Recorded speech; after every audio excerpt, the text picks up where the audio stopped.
இந்த கல்விக் கொள்கை மூலமா படிச்சு மனப்பாடம் செய்யறதை விட சிந்திச்சு கேள்வி கேட்கிற மாணவர்களை உருவாக்க நினைக்கிறோம். எதிர்கால வாழ்க்கைக்கு தேவையான ஆற்றலை வழங்க போறோம். தொழில்நுட்ப மனம் படைச்சவங்களா மாணவர்களை உருவாக்க நினைக்கிறோம். படிக்கிறவங்களாக மட்டுமல்ல, படைப்பாற்றல் கொண்டவங்களாக மாணவர்களை உருவாக்க நினைக்கிறோம். கல்வியோட உடற்பயிற்சியும் இணைக்கப்படும்.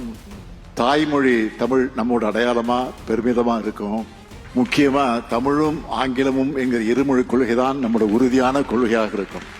மீண்டும் சொல்றேன், இருமொழி கொள்கைதான் நம்முடைய உறுதியான கொள்கை.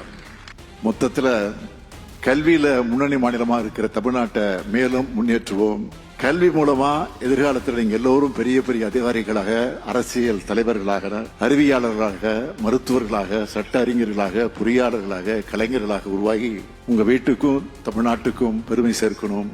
இது போன்ற இன்னொரு மேடையில உங்களை எடுத்துக்காட்டா சொல்லி மற்றவங்களை ஊக்கப்படுத்துகிற அளவுக்கு நீங்களும் உயரணும் வாழ்த்து விடைபெறுகிறேன். நன்றி, வணக்கம்.